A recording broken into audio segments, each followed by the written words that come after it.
Hey everybody, this is David B69 and we're back. This time we're doing PlayStation 1 $100 video game challenge. I hope you've been enjoying this series because I've been doing this day after day after day and it doesn't get old to me. I really love going through my old games and I gotta tell you, it's just a lot of fun.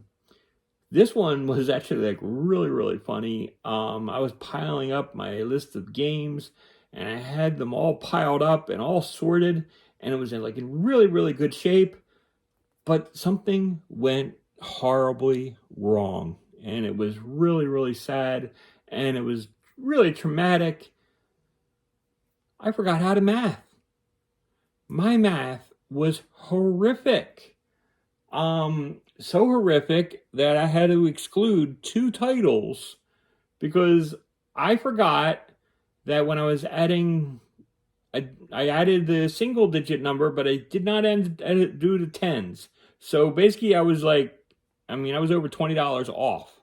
So I'm going to show you 2 games that were honorary mentions. I'm going to show them first because, hey, why not? I've been showing these guys all repeats in the beginning, and this gives you a fresh look and everything and stuff. That these guys are going to be honorable mentions because they were not on the list originally, and I was going to put them on the list, but they wound up not being on the list because of pricing snafu. That first game is Army Men Air Attack.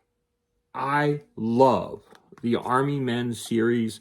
It is a blast. I have so much fun, and it is so funny playing with these guys. Yeah, it's really cool. I highly recommend Army Men Air Attack. Not valued in this list. And of course, all these values will basically, because it's a disc-based game, would be complete.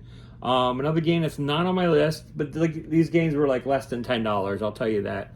The next game will be Disney's Tarzan, that just did not make the cut. Not because it's not a great game, but because it wasn't in my $10 list. It was basically because my totals were off. I'll go over exactly where I was off a little later on. But yeah, highly recommend Disney's Tarzan. I have a blast with this. I love all Disney cartoon games to a certain point. They're a lot of fun. So I highly recommend that. So they're the games that are honorable mentions to this list. Depending on if I'm in a good mood or not, I'll include video on them. That's basically where I'm going to go down to it. Next up is Final Fantasy IX. Man, Final Fantasy IX is a tremendous game and a lot of fun at $18.50. It's a heavy hitter. Some of the other games are like much more of a heavy hitter, so be happy with this one. Yeah, $18.50, and you got, I forget how long this game. I think it's 50 hours or so.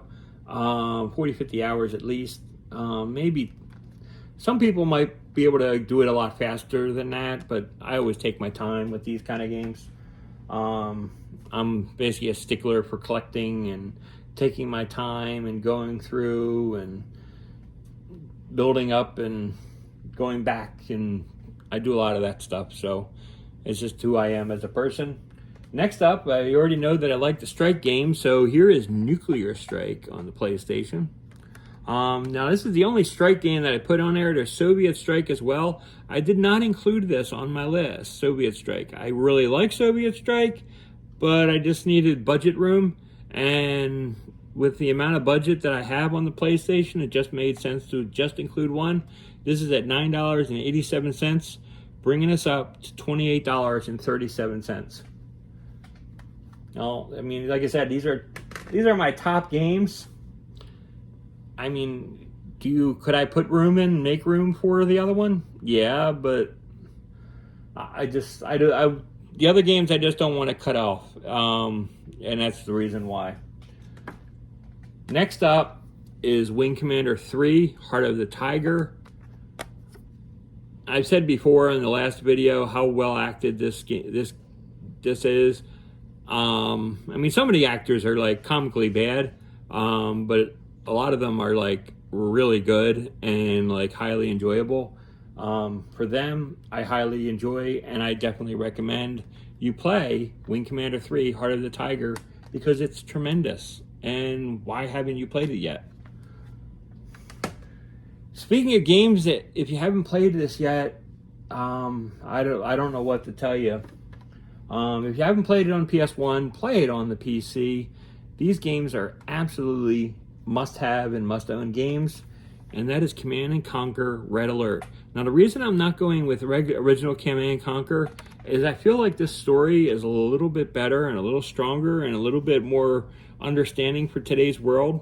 It's valued at $22, which I don't know if I said the Wing Commander was $23 and we had it $51.37 before. This $22 game brings us to $73.37. So the money is quickly getting eaten away, and this is an absolute must-own game, and I highly recommend it. If you do have the mouse and the link cable, highly recommend them as well, because like I said, it's mainly a PC port, and it's like really good with a mouse. But that basically takes that away, and we have one more title left, which means we have a heavy hitter again, and this is Gauntlet Legends. Gauntlet Legends on the PlayStation 1 is the top variant of this Gauntlet Legend game. Yes, there is Gauntlet Legends on the Dreamcast and on the Nintendo 64, but I recommend on the PlayStation 1 because personally, I think it sounds better. I think it's smoother. It does have longer load times, but all of the other features, it just makes sense. And it's like really cool and a lot of fun. Of course, you only can play 1 or 2 characters on this one, where the other ones can go to 4. I still recommend the PlayStation version. And at $25, it brings their total to $98.37. So we basically did a pretty good job on this list. Let me know what you think. What would be on your list? What is your top hitter? I got to go with Final Fantasy IX and Wing Commander 3 as my top 2. Followed closely behind with Nuclear Strike. Like I said, the Strike games are like my top thing. So let me know what you would put in your tops below. And I'll see you next time. Until then, this is David B69. Peace out.